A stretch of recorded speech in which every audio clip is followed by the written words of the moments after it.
नमस्कार, prime debate में आपका स्वागत है। हम संगत टीवी के यूके और यूरोप के दर्शकों का भी स्वागत करते हैं। हरियाणा सियासत का अपना इतिहास है, जहां परंपरागत वोट बैंक हैं, जाति और मजहब के नाम पर सियासत के समीकरण बनते हैं।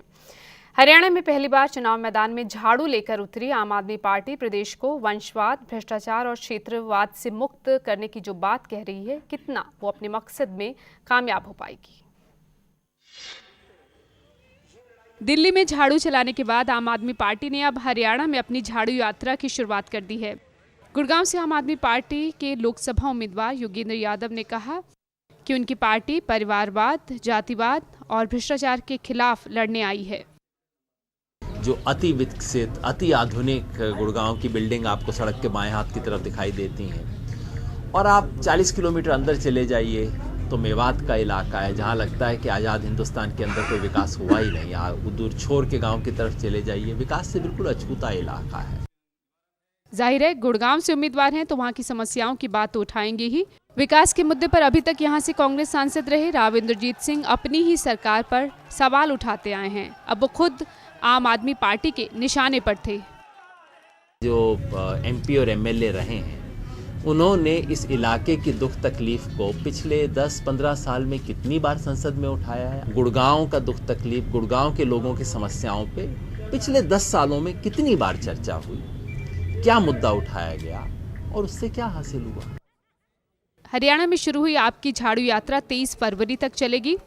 जोश से लबरेज आम आदमी पार्टी के तमाम कार्यकर्ता हरियाणा की अलग अलग जगहों में झाड़ू लगाकर सड़कों की गंदगी दूर करने के बाद सियासत में फैले भ्रष्टाचार की गंदगी को भी दूर करने का वादा करते नजर आए। कांग्रेस से ही लगाव था और ये सच्चाई भी है, पर कांग्रेस की सीमाएं, जिस तरीके से कांग्रेस ने भ्रष्टाचार किया इन 10 साल में, अपने आप को बड़ा भारी दुख महसूस हुआ कि हम किस सिद्धांत की पार्टी थी और कहां आकर के खड़ी हो गई है, और विकल्प कोई नहीं था। आज एक विकल्प नजर आया कि एक अच्छी पार्टी जो सभी धर्मों को, सभी वर्ग के साथियों को, हिंदू, मुस्लिम, सिख, ईसाई सबको साथ लेके चलने वाली पार्टी जो है। पहले सड़कों पे सफाइयां करनी होगी, फिर हम संसद में नेताओं की सफाइयां करेंगे। हरियाणा की 10 लोकसभा सीटों में से 9 पर कांग्रेस का कब्जा है। एक सीट हजका के खाते में है। न तो इनेलो और न ही बीजेपी के पास कोई लोकसभा सीट है। नरेंद्र मोदी के नेतृत्व में चुनाव लड़ी बीजेपी जहां मोदी लहर का हरियाणा में भी खासा असर होने का दावा कर रही है, वहीं इनेलो पहले ही नरेंद्र मोदी को बिना शर्त समर्थन देने की बात कह चुकी है।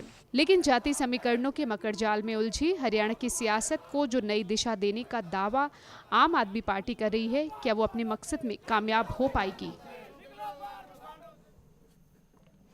आज इसी पर चर्चा करेंगे। हमारे साथ स्टूडियो में मौजूद हैं कांग्रेस नेता तरुण भंडारी। तरुण भंडारी पंचकुला नगर निगम के चेयरमैन भी रह चुके हैं। पंचकुला बीजेपी अध्यक्ष विशाल सेठ जी हमारे साथ हैं। आम आदमी पार्टी हरियाणा के प्रवक्ता राजीव गोदारा हमारे साथ हैं। साथ ही वरिष्ठ पत्रकार विजय सहगल जी भी हमारे साथ हैं। तरुण, आम आदमी पार्टी के निशाने पर कांग्रेस है और आप अभी जैसे सुन रहे थे कि कुछ आप ही के पार्टी के नेता परेशान होकर, तंग आकर, भ्रष्टाचार की जो मुद्दा उठ रहा है, बार बार कांग्रेस पार्टी पर भ्रष्टाचार के आरोप लग रहे हैं। उन्होंने खुद कहा कि किस सिद्धांत की पार्टी थी और कहां आकर खड़ी हो गई है। ये वजह रही कि वो आम आदमी पार्टी में शामिल हो गए। उन्हें एक विकल्प के तौर पर आम आदमी पार्टी हरियाणा में भी दिखाई दे रही है। ऐसा कि दिल्ली और हरियाणा के जो राजनीतिक सिस्टम है वो बड़ा डिफरेंट है। यहाँ पे कई जात बिरादरियाँ भी हैं और यहाँ पे कई क्षेत्रीय दल भी काम कर रहे हैं। मैं आम आदमी पार्टी को यहाँ पे स्थान बनाने के लिए बड़ा समय लगेगा, और दिल्ली में जिस तरह से आम आदमी पार्टी ने काम किया है, आप देखिए, इन्होंने एक ही नारा दिया था, शीला दीक्षित जी जिन्होंने 15 साल बड़ा अच्छा शासन किया, उनके खिलाफ इन्होंने एक ही नारा दिया कि बिजली बड़ी महंगी और 50% बिजली हम दाम आते सार हम कम कर देंगे, और उसी के लिए कांग्रेस ने इनको समर्थन दिया, बिना शर्त समर्थन दिया, और उसके ये बड़े लीडरों को गाली भी देते रहे हमारे, और उसके बावजूद भी हमने समर्थन दिया कि चलो लोगों की भलाई के लिए काम करना चाहते हैं, चलो देखें, एक बार इनको आजमा के देखना चाहिए। 49 ही डेज में ही इन्होंने हाथ खड़े कर दिए, और 50% जो कह रहे थे बिजली के दाम घटाने की बात, इन्होंने कंडीशन लगा के 400 यूनिट पे सब्सिडी दी, जो कि एक दिल्ली में लोग, और लाइट जानी वहां बंद होगी। 300 यूनिट पहले ही दिल्ली की गवर्नमेंट उस पर सब्सिडी दे रही थी। जो इन्होंने पानी की बात करी, वो पानी की बात ये कहते थे कि हम 700 लीटर पानी हर रोज लोगों को फ्री देंगे। उसमें इन्होंने कंडीशन लगाई कि अगर 1 लीटर भी उससे ऊपर हुआ तो सारे का बिल लगेगा आपके ऊपर। ये चीज़ें जो लोगों को मूर्ख बनाया गया, ये हरियाणा की जनता बड़ी जागरूक है और हरियाणा में जो लोग हैं ये राजनीतिक तौर पे बड़े ही सुलझे हुए हैं और ये इनकी बातों में नहीं आएंगे। भ्रष्टाचार के जो आरोप लग रहे हैं, भ्रष्टाचार की जहां तक बात है, आप एक बात सरदार मनमोहन सिंह की गवर्नमेंट 10 साल हो गई, इसी गवर्नमेंट में आरटीआई का कानून राहुल गांधी जी ने भारत की जनता को दिया। इस गवर्नमेंट में भ्रष्टाचार के जो आरोप लगे लोगों पे वो बाहर निकल के आए, वो इसलिए लोगों को पता लगा योगेंद्र कि यादव सरकार ये कह रहे हैं कि हरियाणा में दिल्ली से 100 गुना ज्यादा भ्रष्टाचार है। मैं कह रहा हूं इनको सारा देश भ्रष्ट लग रहा है। मैं एक चीज बताता हूं आपको, ये संसद में मैं एक डिबेट देख रहा था, उसमें एक बात बड़ी अच्छी लगी मेरे को। उन्होंने ये कहा कि आम आदमी के जितने भी ये 27 एमएलए हैं ये ऊपर से फरिश्ते आए हैं और इनके अलावा कोई और आदमी ईमानदार नहीं है इस दुनिया में। सिर्फ यही 27 लोग जो टोपी डाल लेते हैं वही ईमानदार है, बाकी सारा देश भ्रष्ट है। राजीव, आप साउथ में, मेरी बात पूरी होने दीजिए। साउथ में आप ए.के. एंटनी जी की बात सुनिए। ए.के. एंटनी जी की वाइफ खुद, वो जब चीफ मिनिस्टर थे, उनकी वाइफ जॉब करती थी टीचर, और 65 किलोमीटर दूर उनको जाना पड़ता था और खुद वो बस में ट्रैवल करते थे। ऐसे कई उदाहरण है इस हिंदुस्तान की राजनीति में जो ईमानदारी की, इन्होंने आज तक उस ईमानदारी की बात नहीं करी। सिर्फ शीला दीक्षित जी के खिलाफ इन्होंने क्या आरोप निकाल के दिए, ये कहते थे कि अगर हमारी सरकार बन गई शीला दीक्षित के खिलाफ हम FIR दर्ज करेंगे और उनके खिलाफ इंक्वायरी। क्या निकल के आया 49 दिन में, ये बताए। राजीव, दिल्ली में किए गए एक तो वादे पूरे नहीं हुए, तो क्या हरियाणा में जो वादे आप कर रहे हैं वो पूरे कर पाएंगे? 2-3 बातें कहना चाहता हूँ। हमारे साथी भंडारी जी ने कहा कि एंटनी का जिक्र किया। मैं कहना चाहता हूँ एंटनी जी जिस सादगी के साथ जीते थे, जो उनका चरित्र था, अगर पूरी कांग्रेस उस तरह जीने लगे तो इस देश का बहुत भला होगा। परंतु एंटनी एक नाम इतने साल की राजनीति में इनको मिलता है, ये बहुत गंभीर विषय है अपने आप में। दूसरा, हमारे साथी ने कहा RTI राहुल गांधी ने दिया। ये राहुल गांधी ने RTI दिया, ये इसके मायने क्या है? ये किस तरह की राजनीति कर रहे हैं हम? हमारी चिंता ये है, और ये मेरी आम आदमी पार्टी की चिंता नहीं, पूरी देश की चिंता है। देश की संसद में कानून बना, इस देश की सरकार लेके आई, उसके नेता मनमोहन सिंह थे, राहुल गांधी एक सांसद थे। 542 सांसद में एक सांसद को इतना बड़ा करके दिखाना की राजनीति जो की जाती है, उनका चेहरा है, कांग्रेस का चेहरा है, नहीं, वो वंशवाद की राजनीति है। कांग्रेस का चेहरा RTI 2005 में आया, तब कांग्रेस के ऐसे चेहरे कहाँ थे? उसके बाद तो 2009 में चुनाव हुआ और मनमोहन सिंह प्रधानमंत्री बने। भंडारी जी है तो उसका श्रेय देने की कोशिश कर रहे हैं। RTI जब लेके आए की बात है तो 2005 के संदर्भ में है, आज 2012 के संदर्भ में, 13 कोशिश करेंगे उनका जब चलो चेहरा है तो। मैंने कहा अपनी बात आगे कहना चाहता हूँ। जाति बिरादरी की इन्होंने यहाँ की बात की। अगर कोई ये कहता है हरियाणा में जात बिरादरी है और इसलिए चुनाव में ऐसा होगा, तो कोई जात बिरादरी का समर्थन करता है वो एक तरह कहेगा, और जो जात बिरादरी की राजनीति को तोड़ना चाहता है, एक सार्वभौमिक राजनीति करना चाहता है, वो कहेगा कि हरियाणा की राजनीति में अगर जाति बिरादरी की राजनीति कहीं होती है या कुछ दल करते हैं, उसको खत्म करने के लिए हमें राजनीति करनी है, और आम आदमी पार्टी वही करेगी। अब मैं दिल्ली की बात करना चाहता हूँ। दिल्ली में इन्होंने कहा कि बिजली पानी की बात की, शीला दीक्षित की बात की, बिजली पाने की बात की, बिजली के रेट घटाने के लिए ऑडिट करवाने की हमने पहले से बात कही कि ऑडिट करवाने की प्रक्रिया हमने शुरू कर दी तुरंत से। पानी के रेट की बात की, मैनिफेस्टो में लिखकर कहा कि 700 लीटर से अधिक अगर इस्तेमाल करेगा तो पूरा बिल देना पड़ेगा। कोई धोखा करने की बात या छुपाने की बात नहीं थी। और वो मैनिफेस्टो वो नहीं था कि छापकर अपने दफ्तर में रख लिया हो। मैनिफेस्टो पूरी दिल्ली में लाखों कॉपियां बांटी गई थी, जो पहली बार हुआ था। इसके बाद भ्रष्टाचार की बात करें तो भ्रष्टाचार पे हमने पहले से कहा था। जन लोकपाल बिल की बात हमने पहले से की थी। शीला दीक्षित जी का जो रिपोर्ट आई थी उस पर जांच हमने बैठाई, उसमें FIR की बात की। अंबानी जी का जो मामला था उस पर बैठाई। अब उसमें हमने जितने वादे किए थे उनको लगातार पूरे कर रहे थे। मुझे बहुत खुशी होती अगर जो भंडारी जी ने कहा कि 49 दिन में आपने कितना काम किया। मैं कहूँगा बहुत अच्छा देश की जनता कर रही है, देश की विपक्ष के नेता कर रहे हैं, दूसरी पार्टियों के लोग कर रहे हैं कि 49 दिन की राजनीति की समीक्षा हो रही है। मैं चाहता हूँ, मैं कहना चाहता हूँ पूरे देश की राजनीति में इसी तरह की समीक्षा हो, हरियाणा सरकार की समीक्षा भी इसी तरह की जाए, देश की जनता बाकी सरकारों की समीक्षा हो, और ऐसी समीक्षा हर रोज के हिसाब से लोग हिसाब मांगने लगे तो इस देश की व्यवस्था बदलेगी। उस व्यवस्था बदलने में आम आदमी पार्टी का स्थान हो या ना हो, परंतु देश की राजनीति बदलने की जिसकी जरूरत है। ठीक, मैं आप अपनी प्रतिक्रिया दे दीजिए, उसके बाद मैं विशाल मैं ये बात गुजारा जी ये बात कह रहे हैं कि यहाँ हम जातिवाद खत्म करने आए हैं। इन्होंने योगेंद्र यादव जी को गुड़गांव से चुनाव लड़ाने की घोषणा करी आज, ना कि करनाल या कुरुक्षेत्र से करी है। इनको भी ये पता कि वहाँ यादव नहीं कहीं से भी लड़ सकते, वो बहुत बड़ा चेहरा है आम आदमी पार्टी का। वो करनाल से भी नहीं, वहां यादव वोट ज्यादा है, इसलिए वहां से वो योगेंद्र यादव जी चुनाव लड़ना चाह रहे हैं। तो ये भंडारी इसलिए जी, नहीं एक सवाल इसलिए नहीं पूछूं? लड़ना चाह रहा। और दूसरी बात ये कह रहे हैं कि हमने 49 दिन में कई वादे पूरे किए। आज का ही आप एपिसोड देख लिया, आज ही प्रेस में आ रहा है कि इन्होंने, अरविंद केजरीवाल जी ने कल ये कहा कि एक कौन सी सर्वे कंपनी थी, उन्होंने, हाँ, ट्रांसपेरेंसी, कि उन्होंने ये कहा है कि इन हमारे सरकार के दरमियान भ्रष्टाचार बहुत कम हुआ और आज उसके लिए माफ़ी मांगी। और आरटीआई के माध्यम से ये पता चला है कि इन्होंने 26 लाख उपभोक्ता बताए थे कि जो पानी फ्री लेते हैं, वो 4 लाख निकल के आए। ये तो ये आंकड़ों का जो आरोप लग फेर रहे है, हैं, ये आंकड़ों का दो जो तीन बात कहना चाहूंगा। तो भंडारी जी ने ठीक कहा, कुछ बातें इन्होंने ठीक कही। इन्होंने कहा योगेंद्र यादव का गुड़गांव से चुनाव लड़ना राजनीति है।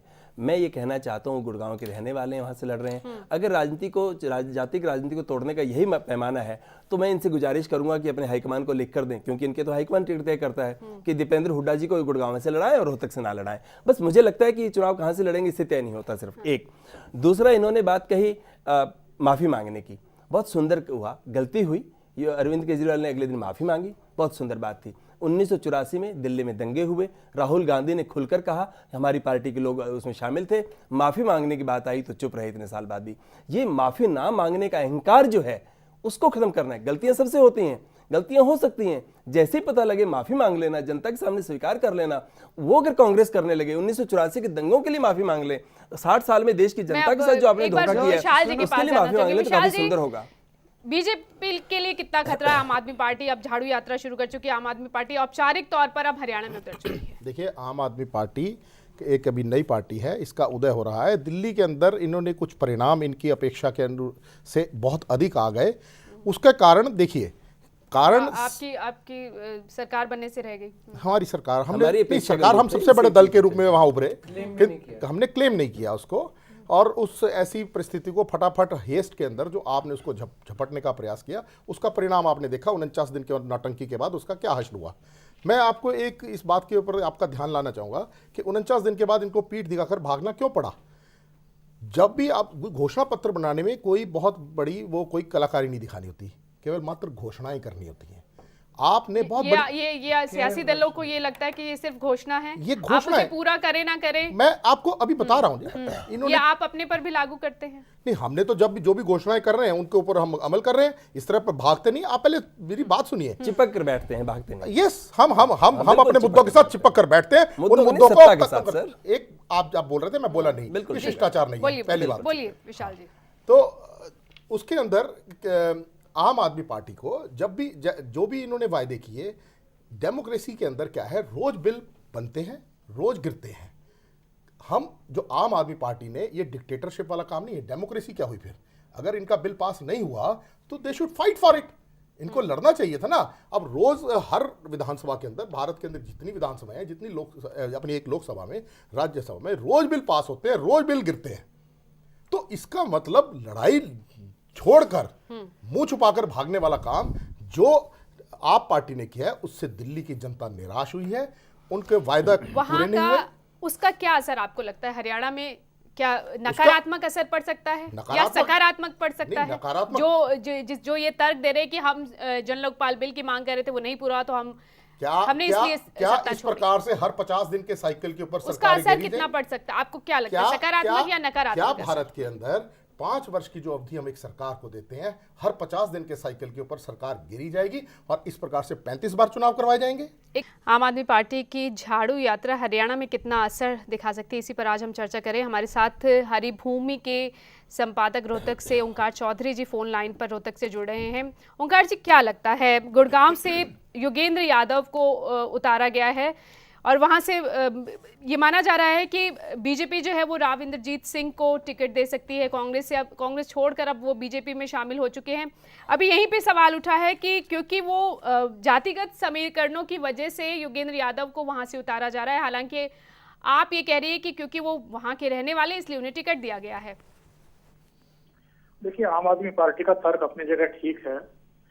योगेंद्र यादव रेवाड़ी जिले के एक गांव के रहने वाले हैं, लेकिन जिस तरह के चुनावी समीकरण होते हैं उससे कोई इनकार नहीं कर सकता है कि चूंकि गुड़गांव लोकसभा क्षेत्र में सबसे ज्यादा यादव वोट हैं, अहीर वोट हैं, जी। तो इस बात को ध्यान में रख करके ही योगेंद्र यादव ने गुड़गांव सीट चुनी है। दूसरी बात यह है कि गुड़गांव चूंकि अर्बन एरिया है, बड़ा इलाका, एक अर्बन एरिया है वहां का, तो आम आदमी पार्टी चूंकि दिल्ली से बिल्कुल एकदम सटा हुआ है गुड़गांव, तो उनकी दृष्टि में ये भी एक कारण रहा होगा, एक तो यादव वोट बैंक, दूसरे अर्बन एरिया और दिल्ली से सटा हुआ। तो दिल्ली में जो उनका पहला चुनाव था वो बहुत हद तक कामयाब रहा, बल्कि आश्चर्यजनक नतीजे आए, 28 सीटें आई और सरकार भी बन गई जी। तो उसका जो ओवर शेडो है वो जाहिर है कि जो एनसीआर रीजन है और उसके जो इलाके में फंसे हुए शहर हैं, चाहे गुड़गांव है, फरीदाबाद है, नोएडा है या सोनीपत भी उसमें आप शामिल कर सकते हैं, थोड़ा बहुत आप बहादुरगढ़ रोहतक को भी ले सकते हैं। गुड़गांव में यानी तो कड़ी टक्कर दे वहाँ सकते हैं योगेंद्र यादव जी। जी। और बाकी हरियाणा के बारे में आप क्या कहेंगे? पूरे हरियाणा में इन्होंने झाड़ू यात्रा शुरू की है, 23 फरवरी को अब ये रोहतक में रैली करने वाले हैं। बाकी के हरियाणा में कितना असर देखते हैं? क्योंकि गुड़गांव तो आप कह रहे हैं कि शहरी क्योंकि इलाका है, इस वजह से हो सकता है दिल्ली का असर वहां पड़ सकता है। बाकी जहां पर कहा जाता है कि हरियाणा में जातिगत समीकरण है, वंशवाद चलता है, क्षेत्रवाद भी है, वहां क्या समीकरण बनते नजर आते हैं? देखिए, हरियाणा में तो सभी वाद चलते हैं, अलग अलग पॉकेट में अलग अलग लीडर्स का अपना प्रभाव है। जैसे रोहतक, सोनीपत और झज्जर में भूपेंद्र सिंह हुड्डा का प्रभाव है, खास तौर से जाट बेल्ट में। और इससे ऊपर चले जाए तो भिवानी में बंसीलाल जी के परिवार का अच्छा खासा आधिपत्य रहा, वो एक तरीके से बंसीलाल जी का गढ़ रहा है बहुत लंबे समय तक जी। उससे ऊपर आप चले जाएं तो पूरी एक बेल्ट है, बांगर इलाका जिसको बोलते हैं, बागड़ी इलाका जिसको बोलते हैं, उसमें चौधरी देवीलाल और अब ओम प्रकाश चौटाला का अपना असर रहा है। और जींद इलाके में चौधरी वीरेंद्र सिंह का अपना एक प्रभाव रहा है। तो अलग अलग पॉकेट में अलग अलग नेताओं के प्रभाव रहे हैं। ये बात सही है कि Haryana basically Jat voter oriented रहा है। 41 विधानसभा सीटें ऐसी हैं जहां केवल जाट डिसाइड करते हैं कि कौन जीतेगा जी। और 14 विधानसभा क्षेत्र ऐसे हैं हरियाणा में जहां जाट मतदाता सेकंड पोजीशन में है। तो एक बड़ा वर्ग है और आम आदमी पार्टी के पास कम से कम अभी कोई इस कम्युनिटी से चेहरा नहीं है जिसको वो सामने रख सकें। क्या तो लेकिन ओंकार जी, आम आदमी पार्टी ये कह रही है कि वो जातिगत और क्षेत्रवाद, वंशवाद से ऊपर उठकर भ्रष्टाचार के खिलाफ यहाँ लड़ाई, भ्रष्टाचार के मुद्दे पर यहाँ चुनाव लड़ रही है।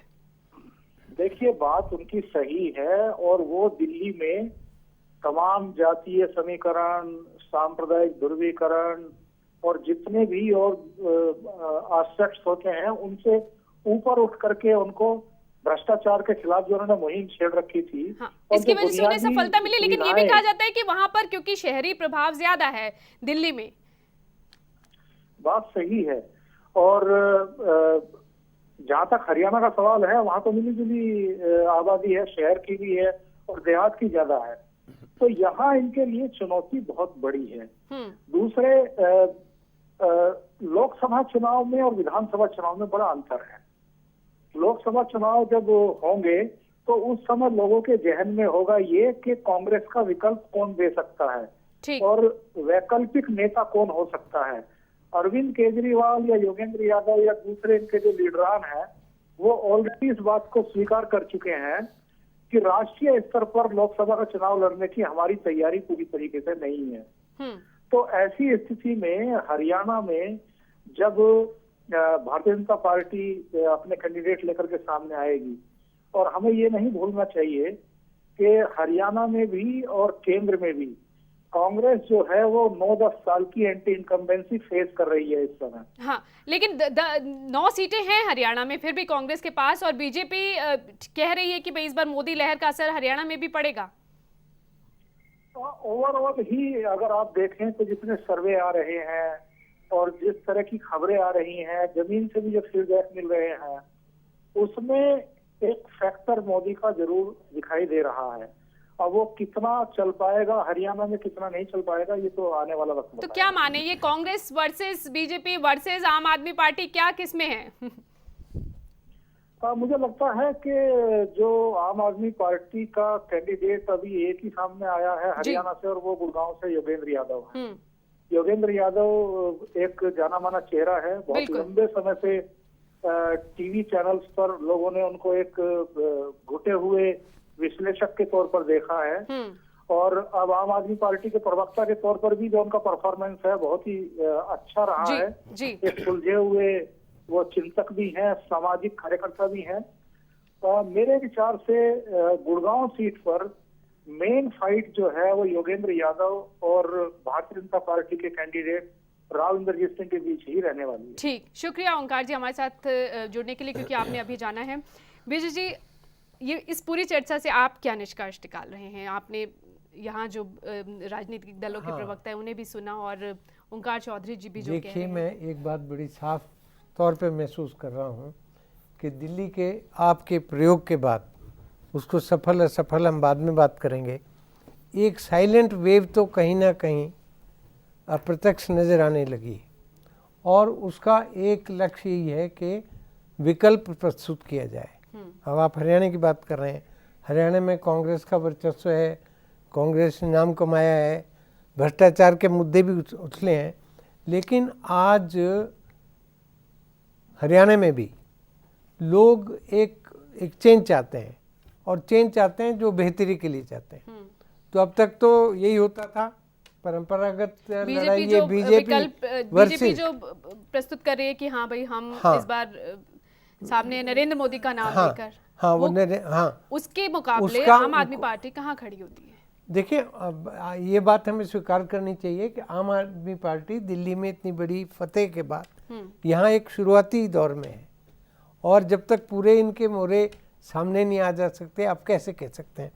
सिर्फ गुड़गांव की बात करें तो मैं सहमत हूँ चौधरी जी ने जो बात कही है। योगेंद्र यादव की एक अपनी जातिवाद से ऊपर भी एक इमेज है, और उनके नेताओं में जो इस आंदोलन को लेकर चलते रहे, तैयार करते रहे, he was in the forefront. Rao Indrajit Singh वो बड़े पुराने वो हैं, लेकिन आज सवाल एक ये भी उठता है, कारण कुछ रहे, मैं उन कारणों में नहीं जाता, कि करीब 34 साल कांग्रेस के साथ रहने के बाद आज आप भाजपा में चले गए। अब ये निष्ठा क्या है? ये जो आम जनता है वो उस पर इस चीज का असर पड़ेगा कि आप 34 साल कांग्रेस की तरफ से हमारे पास आते रहे, क्यों नहीं, जो चुनते रहे, और अब आप दूसरे दल में शामिल हो गए। यदि आप कमिटेड वोटर्स की बात करें, जो सवाल योगेंद्र यादव ने उठाया कि आप वहां से इतने 3 बार सांसद रहे हैं, आपने क्यों नहीं वहां विकास, आपका जिम्मा था, वहां के विधायकों का जिम्मा है कि आप आवाज उठाओ विधानसभाओं में और संसद केंद्र में बड़ी महत्वपूर्ण जिम्मेवारी है। आपको याद होगा पेड न्यूज की एक वो समिति बनी थी, मुझे पता है वो जब बन रही थी, उसका भी जिम्मा इन्हें सौंपा गया था। तो ये देखेगा आपका मतदाता, सिर्फ ये दल बदलने का ही इरादा था, और कमिटेड वोटर तो देखिए वो बहुत कम इधर से उधर होते हैं, लेकिन जो जमीनी हकीकत अब उभर के आ रही है, तो उसके परिणाम मुस्लिम मतदाता भी वहां पर बड़ा वर्ग है, मुस्लिम मतदाता का। ब्रेक में जाने से पहले राजीव, बहुत सारे सवाल उठ रहे हैं। एक तो जातिगत समीकरणों की बात चल रही है, मुस्लिम वोटर्स की भी बात हो रही है कि एक बड़ा तबका है मुस्लिम वोटर्स का, यहाँ पर बहुत पिछड़ा इलाका है मेवात, जहाँ पर मुस्लिम मतदाता काफ़ी तादाद में है, और एक ये माना जा रहा है, एक्सपर्ट भी ये कह रहे हैं कि हो सकता है योगेंद्र यादव को इन जातिगत समीकरणों और जो शहरी वोटों की बात की जाती है उस वजह से गुड़गांव से सामने लाया गया है। 2-3 बातें पहले और कह दूं, फिर इस पे बात करूंगा। सेठ साहब ने कहा था कि झपट पड़े थे राज सत्ता के लिए। मैं कर्नाटक याद दिलाना चाहता हूं, जिस तरह तोड़मोड़ करके किया था, ऐसा आम आदमी पार्टी ने नहीं किया था। और एक बहुत सुंदर चीज़ आजकल देखने को मिल रही है, कांग्रेस बीजेपी का जुगलबंदी, अकेला टारगेट आम आदमी पार्टी। ये भारत की राजनीति में एक सुंदर प्रयोग हो रहा है, एक सुंदर प्रयोग है, मुझे स्वागत करता हूँ इसका। तीसरा, हरियाणा की स्थिति में आज भी एक दुविधा बनी हुई है। वो दुविधा ये है, बीजेपी अलायंस किसके साथ करेगी, हजका या चौटाला के साथ? ये बहुत बड़ा सवाल है। पूरे हरियाणा की राजनीति को जब देखना चाहते हैं तो सवाल है, बाद में देखेंगे ना किसके साथ। नहीं, वो एक सवाल है। पूरी हरियाणा की राजनीति का विश्लेषण हम करने बैठे हैं, मैं एक पार्टी के नाते कहूं तो मैं सबको गिरा सकता हूं, मैं वो नहीं कर रहा हूं। मैं हरियाणा की राजनीति को समझने की कोशिश कर रहा हूँ, उस पर कुछ कहना चाहता हूँ। आपने हरियाणा में गुड़गांव से योगेंद्र यादव को चुनाव के बारे में कहा गया जाति समीकरण भी हो सकता है, वो वहाँ के रहने वाले ओमकार जी ने बताया। अगर वो वहाँ की बजाय सिरसा में जाकर या हिसार में जाकर चुनाव लड़ते हैं तो हम बार बार सुनते हैं बाहरी व्यक्ति वाला, और फिर हम क्या कहना चाहते हैं कि जहां के आप रहने वाले हैं वहां चुनाव लड़ना चाहिए कि नहीं। एक दूसरा, आपको किसी व्यक्ति के पूरे क्रेडेंशियल को देखना चाहिए, उसके अतीत को देखना चाहिए कि वो क्या जाति की राजनीति करता रहा है कि नहीं। अगर चुनाव के दौरान भी योगेंद्र यादव जाति की वजह से वोट मांगते हैं तो मैं कहता हूं कि वो जातिवादी राजनीति होगी। परंतु योगेंद्र का जो क्रेडेंशियल है, अब तक का पूरा उनका सार्वजनिक जीवन है, उसमें जाति की बात वो कभी नहीं किया। आप बार बार कह रहे हैं कि जातिगत, वंशवाद, क्षेत्रवाद, इन समीकरणों से ऊपर उठकर हम राजनीति करें, लेकिन राजीव, जैसा अभी ओमकार चौधरी ने जो कहा कि 41 विधानसभा सीटें ऐसी हैं जिसमें जाट बाहुल्य मतदाता हैं, या और उसके बाद 14 हैं जो जहां जाट दूसरे नंबर पर है। मतलब जहां पर सवाल वही है कि जहां पर अगर जाति समीकरणों के आधार पर चुनाव लड़े जाते हैं और वोट पड़ते हैं, वहां पर आम आदमी पार्टी अपने को कहां खड़ा देखती है? उसे लगता है कि मुद्दों के आधार पर उसे सफलता मिलेगी। राजेंद्र, मैं ऐसा दावा नहीं करूंगा कि आम आदमी पार्टी को फायदा होगा इसलिए मैं कहूं कि जाति का क्या होता है, मैं इसलिए नहीं कह रहा हूं। हो सकता है जो मैं कह रहा हूं उससे आम आदमी पार्टी का फायदा हो या नहीं, मुझे नहीं मालूम, परंतु मैं राजनीति को एक नए दृष्टिकोण से देखने की कोशिश कर रहा हूं। जब हम कहते हैं इतनी सीटें हैं जिनमें जाटों का प्रभुत्व है, तब हम भूल जाते हैं आखिर कितने परसेंट जाट हैं, या किसी कॉन्स्टिट्यूंसी में कितने परसेंट अहीर हैं, या कितनी परसेंट पंजाबी या सिख हैं। तब हम भूल जाते हैं कि बाकी जो लोग हैं वो क्या करेंगे। हमारी राजनीतिक पार्टियां ले दे के एक जगह एक तरह की मानकर सीट को टिकट दे देती हैं। अगर हम उससे बाहर उस जाति के मानकर सीट 3 उम्मीदवार उसी जाति के होते हैं तो फिर जाति का प्रभाव क्या हुआ। अब असल में उस चुनाव को तय कौन कर रहा होता है? उस पर्टिकुलर जाति के बाहर के लोग जो हैं या दूसरी जातियों के लोग हैं वो तय कर रहे होते हैं। राजीव, कैथल से एक कॉलर जुड़ना, एक दर्शक हमारे साथ जुड़े हैं। जी बोलिए। नमस्कार जी। जी नमस्कार, कहाँ से बोल रहे हैं? कैथल से आप बोल रहे हैं, क्या नाम है आपका? बोल रहा हूँ जी। जी बोलिए। हाँ जी, ये जो आपकी चर्चा में मैं देख रहा हूँ जी कि आप पार्टी जो है जी, ये कांग्रेस और बीजेपी की जो मिली भगत थी, जो इनके भ्रष्टाचार की पोल खोलना चाहती थी, उसको आगे नहीं बढ़ने दिया इन दोनों ने मिलके। ठीक कि अगर ये पार्टी आगे आ गई ईमानदारी से तो ये सब भ्रष्ट लोग सब जेल में चले जाएंगे और इनकी जो है कमाई के धंधे बंद हो जाएंगे। जो इन्होंने भ्रष्टाचार के पैसे विदेशों में जमा किए हुए हैं वो सारे जो है मुखर हो जाएंगे। तो इन्होंने इसलिए ईमानदार आदमी को आगे बढ़ने से मिलकर मतलब आप जो है आपका स्वागत कर रहे हैं हरियाणा। जी बिल्कुल बिल्कुल, शुक्रिया। ईमानदार व्यक्ति का हमेशा ही स्वागत होता है। शुक्रिया। राजेंद्र, मैं बात सवाल अब क्योंकि मैं जो बात कह रहा था पूरी दोनों पर आरोप है कांग्रेस और बीजेपी के, इनको मिलकर दिल्ली में सरकार नहीं चलाने दी। मैं इनका ईमानदारी का छोटा सा उदाहरण देना चाहता हूँ। आप दर्शक की बात पर बोलना चाहेंगे विशाल जी? वो कह रहे हैं कि आप दोनों ने मिलकर दिल्ली में इनकी सरकार नहीं चलाने दी ताकि हमने क्या किया, आपकी दुकानें ना बंद। हमने तो कुछ कहा ही नहीं उनको। मैंने आपको पहले भी बताया जो संदेश जा रहा है आम आदमी में, ये तो बता रहा हूं ना फोन कॉल्स खोली, फोन लाइंस खोली हुई है, फोन कॉल्स आ रही हैं। आपने क्या किया, केवल मात्र जो वर्तमान व्यवस्था है उसके अंदर इन्होंने कोई अच्छे और बुरे का भेद नहीं किया। इन्होंने तो बस वर्तमान व्यवस्था के हर एक के ऊपर इन्होंने कीचड़ उछालने का प्रयास किया और उसके माध्यम से लेने का प्रयास, इन्होंने जीतने का प्रयास किया। आप भ्रष्टाचार की बात करते हैं, मैं आपसे इनसे आप वालों से सवाल पूछना चाहता हूं, क्या केजरीवाल जी की पत्नी इनके घर में ही जो है से भ्रष्टाचार कैसे, क्या 20 वर्ष से दिल्ली में क्यों बैठी हैं? उनका दिल्ली से बाहर ट्रांसफर क्यों नहीं हुआ आज तक? उन्होंने सोनिया गांधी जी से पत्र लिखवाकर क्यों डिपार्टमेंट के अंदर उनकी वहां पे पोस्टिंग रहने दी? क्या ये भ्रष्टाचार की एक मिसाल नहीं है? ठीक, राजीव से इसका सवाल जवाब लेंगे, लेकिन एक और दर्शक हमारे साथ जुड़ रहे हैं गुड़गांव से। जी बोलिए। हाँ जी, ये आम पार्टी है जो जी, इनका कोई आधार तो है नहीं। अच्छा, गुड़गांव, आप गुड़गांव से बोल रहे हैं, आपको लगता है गुड़गांव में कोई आधार नहीं है? नहीं जी नहीं, ऐसा कोई आधार नहीं है। और नंबर 2, इनका कोई ऐसे आया नहीं, इन्होंने जो किया सारी जगह झूठ बोला। ठीक, हेलो, ठीक, बोलो। हाँ जी, अपने आधार पर नहीं रहे तो हम गुड़गांव में ऐसा कोई इसका वो नहीं है बोलबाला। ठीक। राजीव, दोनों तरह की प्रतिक्रियाएं थी। ये बात तो माफ कीजिए, मैं बीच में हस्तक्षेप कर रहा हूँ कि ये बात तो दिल्ली में भी कही जा रही थी कि ये तो दुकानदारी इनकी उड़ जाएगी। मैं किसी दल विशेष के पक्ष विपक्ष की बात नहीं कर रहा हूँ। बड़े कयास लगाए गए थे कि आम आदमी पार्टी क्या होगा, कुछ भी नहीं होगा, मुश्किल से 2-3 सीटें होंगी। क्या हुआ? हाँ, 18 से ज्यादा सर्वे में भी सीटें नहीं दी जा रही थी। ज्यादातर सर्वों में सर्विस में जो है वो 18 से ज्यादा सीटें नहीं दी गई थी। उसके बाद भी क्षमा करिए कि मैं बार बार कहता हूँ कि समय बहुत कम दिया गया है। और एक तरह से उनके साथ विश्वासघात भी हुआ है। जहां आपको साथ खड़े होने की बात थी वहां आप साथ नजर नहीं आए। मेरा आशय कांग्रेस से है। दूसरी बात ये कि ये जो वायदों की बात की जा रही है, वायदे किए थे पूरे नहीं हुए। आज की भी बात है एमनेस्टी इंटरनेशनल की, it's very short time to assess a government और ए लीडर। बार बार कहा जा रहा है, मैं इस बात को यहाँ पे स्थापित करके कहना चाहता हूँ कि right to information Rahul Gandhi, right to information फला फला।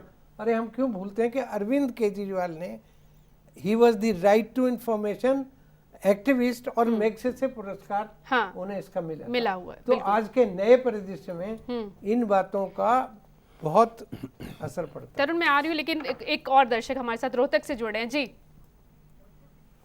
जी बोलिए तरुण।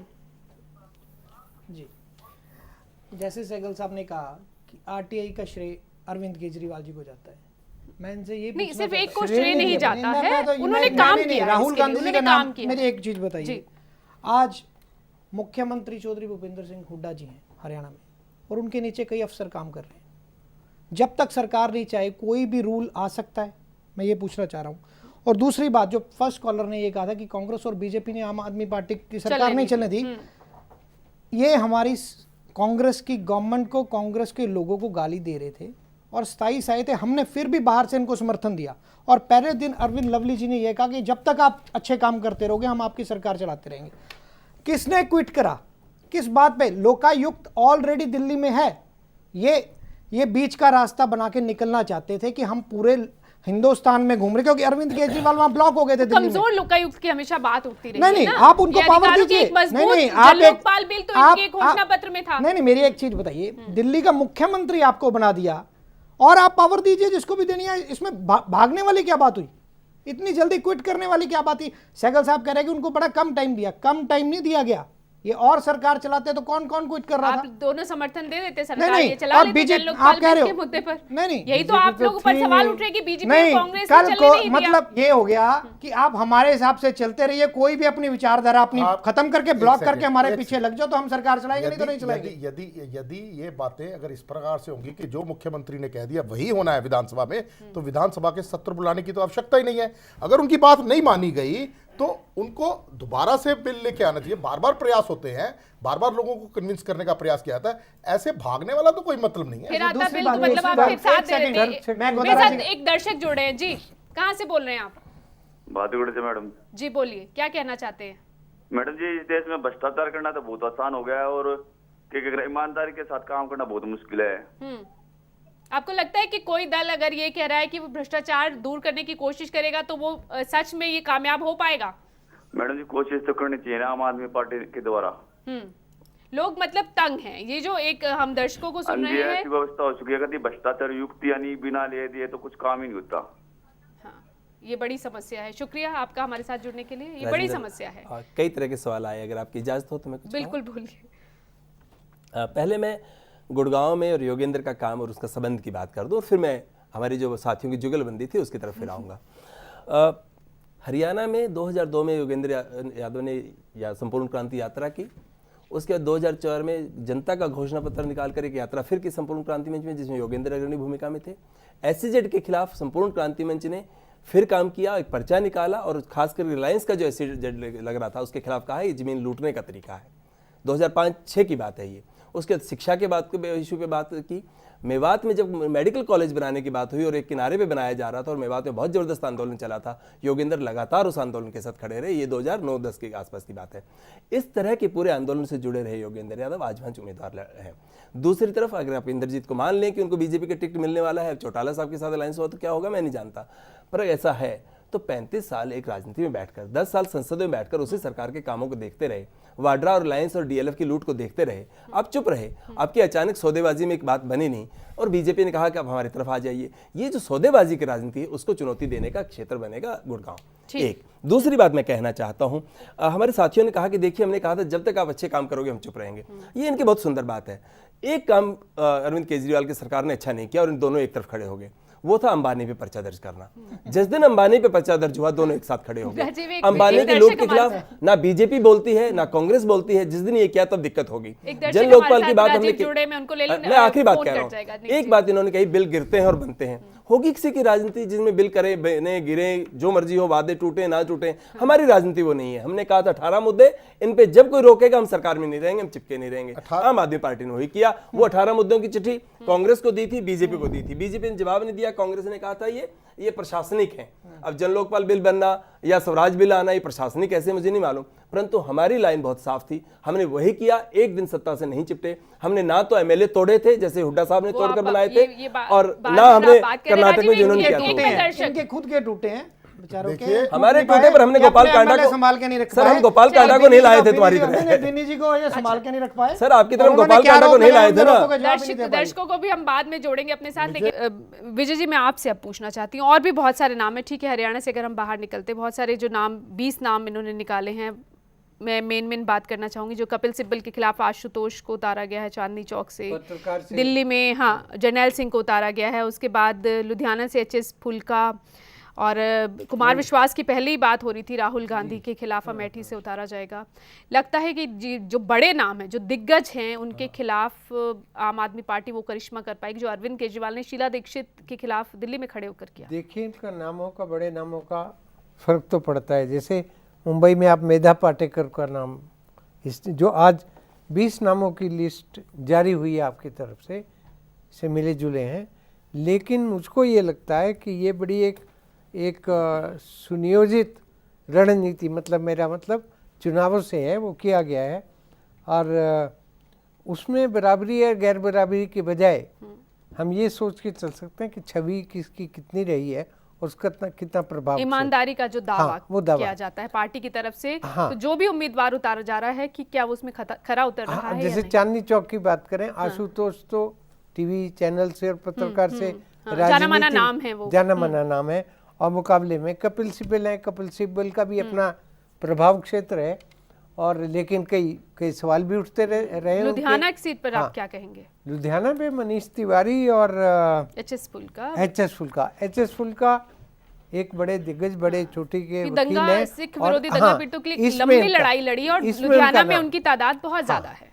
वो उनको उसका लाभ मिल सकता है, लेकिन मनीष तिवारी को भी आप कम तोल के नहीं चल सकते। इसलिए मैं कहना चाहता हूँ कि मनीष तिवारी के वक्त में उस क्षेत्र में जो विकास कार्य हुआ है, खासकर गांव का तो मुझे बहुत ज़्यादा मैं क्लेम नहीं करता, शहरी इलाकों में काफ़ी काम हुआ है।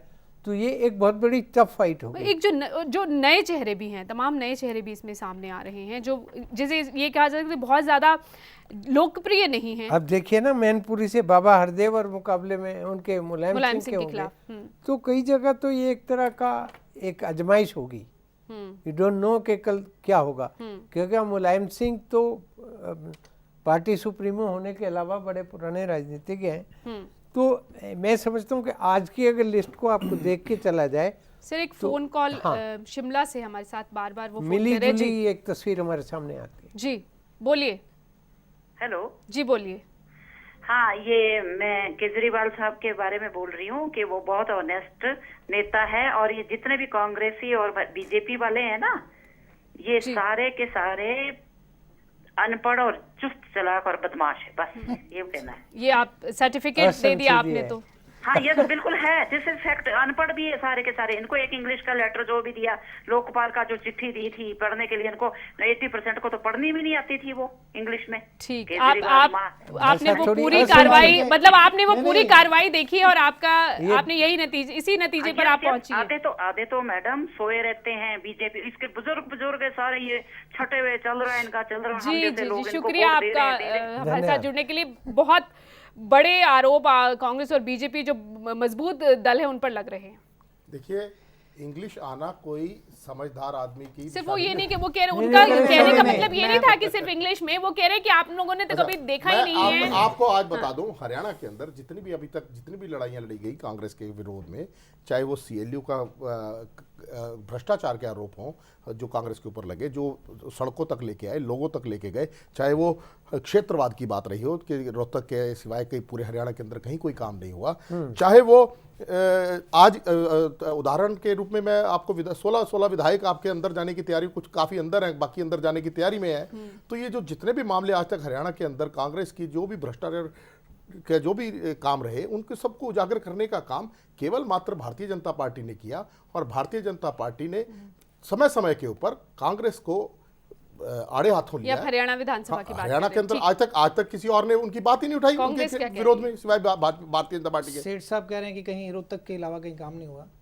मैं सिरसा की बात करता हूं, जिनके साथ इनका अलायंस था चौटाला साहब के साथ, और जिनके साथ अभी पता नहीं इनका कल या परसों में फिर अलायंस हो जाए, कुछ पता नहीं, क्योंकि ये वो दुल्हन है कि पता नहीं किसके साथ जाएगी, हजका के साथ जाएगी कि बीजेपी के उसके चौटाला के साथ जाएगी। बीजेपी का तो वो हालात है। सिरसा के अंदर एमपी ने 40,000 करोड़ के काम कराए। अभी प्राइम मिनिस्टर वहां जाके परमाणु संयंत्र का वहां प्रोजेक्ट लगा के आए हैं सिरसा, जहां चौटाला साहब और डब वाली रैली में जाके कई परियोजनाओं का उद्घाटन सीएम साहब कर। चौधरी भूपेंद्र सिंह हुड्डा के ऊपर जो ये एलिगेशन लग रहे हैं, ये झूठ का, एक मिनट मेरे को बात करने दो, सब जब आप बोलते मैं नहीं बोलता। इतने काम हुए हर हल्के में। और चौधरी देवीलाल यूनिवर्सिटी, जिसका कि छोटा सा एक बाउंड्री थी, मैं अभी देख के आया हूं, वहां पे सीएम साहब ने वहां 200 करोड़ रुपए देके उस यूनिवर्सिटी को, जो चौधरी देवीलाल के नाम पे थी, उनके यूनिवर्सिटी को इतना बड़ा 200 करोड़ रुपए का बजट दिया। और ये नहीं कह सकता कि क्षेत्रवाद की राजनीति करी है। पूरे हरियाणा का दर्शक हमारे साथ फरीदाबाद से जुड़े हैं। जी हेलो जी, बोलिए। फरीदाबाद से आप बोल रहे हैं, क्या नाम है आपका? मैं फरीदाबाद से बोल रहा हूँ, मेरा नाम पीपी सिंह वालिया है। जी, क्या कहना चाहते हैं? कांग्रेस और बीजेपी वालों से पूछना चाहता हूँ कि देश आजाद हुए तकरीबन 67 साल हो गए हैं, और इन 67 सालों में शुरू में सब हमारे बाप दादा सुनते आ रहे थे हम ये देश की गरीबी दूर करेंगे। 67 साल के अंदर इन लोगों ने अभी तक गरीबी दूर नहीं की है, और आज भी इनका नारा वही है कि अब गरीबी दूर करेंगे, जो 67 साल पहले था। ठीक, आज भी इनका नारा वही है। और अगर कोई पार्टी गरीबी दूर करने के लिए आई है तो इन दोनों ने डंडा लेके उसे भगाया। अब आम आदमी पार्टी कह रही है भ्रष्टाचार दूर करेंगे। जी बिल्कुल। और इन लोगों ने, जो पार्टियां कभी इकट्ठी नहीं हुई थी जिंदगी में, इन दोनों ने आम आदमी पार्टी को भगाने के लिए दोनों इकट्ठी हो गई, क्योंकि वो इनका सारा जो भी करप्शन का कांड इन्होंने किया, सारे इनको नंगा करना चाहती थी। ठीक। और कांग्रेस ने जो दिल्ली में शीला ने जो किया है, शीला सरकार में, उसके ऊपर उन्होंने FIR करवाई, अनिल अंबानी के ऊपर उन्होंने FIR करवाई, सिर्फ उसी को लेके ये दोनों पार्टियां इकट्ठी हो गई। शुक्रिया हमारे साथ जुड़ने के लिए। ये जो संदेश जा रहा है दिल्ली का, विजय जी, एक आम लोगों में जो संदेश जा रहा है, कहीं कहीं कोई ये कह रहा है कि ठीक है उन्होंने चलने नहीं दी, कहीं ये कहा जा रहा है कि वो वाकई पलायन करके, दोनों तरह की दर्शक सामने आ रहे हैं। मैं इसीलिए मैंने कहा था कि एक साइलेंट वेव कहीं ना कहीं है, जिसको हम अभी शिनाख्त नहीं कर पा रहे हैं। दिल्ली के नतीजे पर बदलाव कहीं दिख रहा है आपको? बदलाव के लिए तो तुरंत तो नहीं, कोई ऐसा तिलिस्म तो है नहीं। लग रहा है कि जो लोगों में संदेश गया है, हाँ, वो कहीं ना कहीं लोग अगर इस तरह से विकल्प उनको दिख रहा है हरियाणा में भी, इस तरह से अगर सोचने लगे हैं, तो इसका सीधा अर्थ है कि उनके सामने कोई विकल्प है, और उनका जो विकल्प के चयन में के लिए कौन अपने आप की पेशकारी ढंग से कर पाता है, वो ज्यादा महत्वपूर्ण है। वक्त खत्म हो रहा है। राजीव, 2-3 बातें कहूँगा। एक, भंडारी साहब ने बीजेपी को दुल्हन का दर्जा दिया या नाम दिया, मुझे लगता है दुल्हन को इस तरह नहीं रेखांकित करना चाहिए, मेरी एक राय है उसके बारे में।